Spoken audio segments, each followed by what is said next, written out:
So Colorado's defense, let's talk about it. Their linebackers last year, we talked about earlier, were 122nd in run grade defense. Right now, it's Ole Miss. There's only like 122 D1 teams, by the way. Yeah. So that's last. Yeah. So they're third right now, ranked in terms of their linebacker, run defense. Just what is your thought about that? The defensive performance, obviously the special teams we're going to talk about after, but your thoughts on the defense? Just break it down. Well, look, I think with Branch is at nose tackle, we're pretty fucking good at linebacker, shockingly, because that is a mountain of a human being.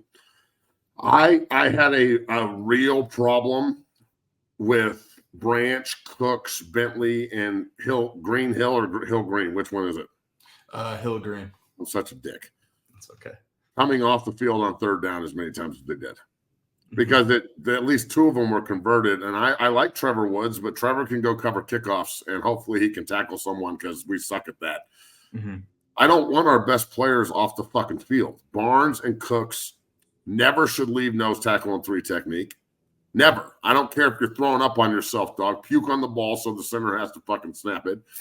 And the law firm should never leave, especially on third down. That's crucial down. There's no way that Woods is a better cover guy than those two. I don't believe it. So I wouldn't be taking them off the field ever, bro. Ever fucking ever. And, when you have great interior pressure, I mean, just look at what the interior pressure did against us. Yeah.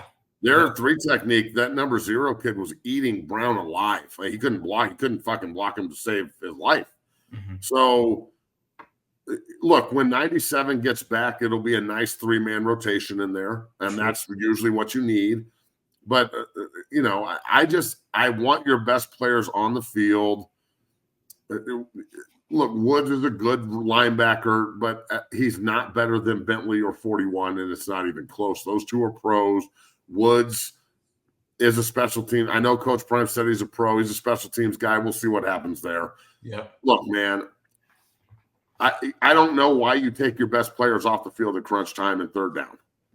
Yeah, I wouldn't be doing that now I'm not the defensive coordinator, and Coach Livingston obviously has his philosophy and what he's doing is working, but I wouldn't be taking those guys off the fucking field ever. I think the defense is mean. I think they're legit. I think they all know that they have the best player in the world at corner, and they have to match that. See, that's the thing. Mm-hmm. If you have a real leader on your team, he's not just a leader because he's good. He's a leader because he's vocal. He's a leader because he makes plays. He's a leader because he makes people match him, period. I'm not going to toot my own horn here very hard, but the reason so many of my homeboys are younger guys than me is because I was the only senior starter on the defense in 04. Mm-hmm. There were only 3 seniors on the entire defense, and I was the only starter. And I was the captain, and I was the only defensive captain. Our other 3 captains were Purify, Wilder, and Klatt, and they were all on offense. Mm-hmm. So I played with a bunch of young guys, and I set the fucking tone every day on how you play, what it means to wear this helmet, how we play in practice, how we play on Saturdays, running through a motherfucker's face, physical, mean, pursuit, turnovers. We win games on defense here, shit like that.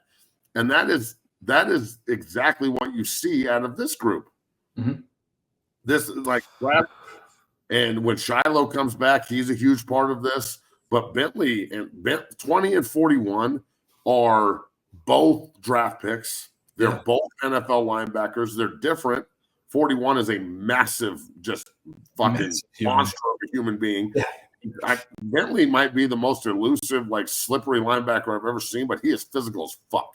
Fuck yeah. So I don't know how you can look at this defense and think that they're not going to play well against UCF when all UCF does is run the goddamn ball and throw play action.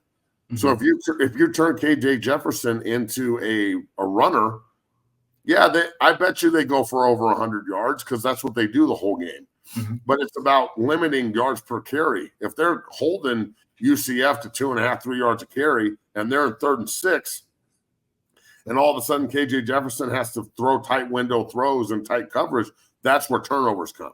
Yeah. Yeah. Remember, UCF is a mirror image of CU to a point. They lost their home opener, or they won their home opener in the Big 12 against TCU on a last-second field goal that TCU missed. Yeah. Yeah. So that's their miracle game. So they're coming off a miracle win too. They just had a bye week. TCU gave up 66 fucking points to SMU. Yeah. So don't tell me that like TCU some fucking world beater. Yeah. So this 11.5 point spread's the easiest money you'll ever make if you want to take CU plus 11.5. Holy fuck. Yeah.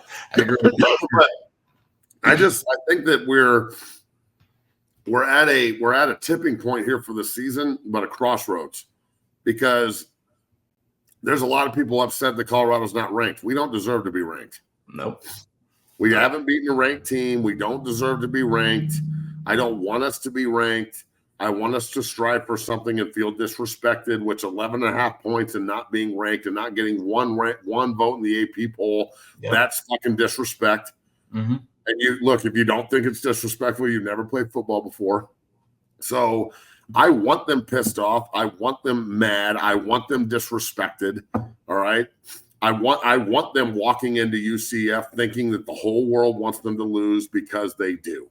Every swinging fucking dick out there wants CU to lose so they can get on and clickbait and talk shit. I told you it wasn't real, blah, blah, blah, blah. And even if they go drop the game, the season is far from over. You've got Kansas State, who's very beatable, lost 38-9 in Provo to BYU.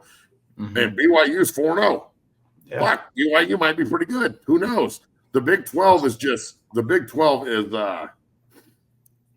is going to eat each other alive, bro. As Joel Klass said, cannibalizing. So yeah, Utah went to Stillwater, and that was a tight game, but they dominated the game, the majority of it, and Oklahoma State came back at the end. So, look, bro, this new Big 12, this first year they're doing it, everything's on the table. Cincinnati's 3-1. They killed Houston, shut them out at home. You know, Iowa State's undefeated. Matt Campbell's just kind of lying in the weeds, ranked in the 20s. Like, and we don't even play them this year. So I just, man, I'm tired of the negative narrative. I want people to start evaluating this team for what they really are.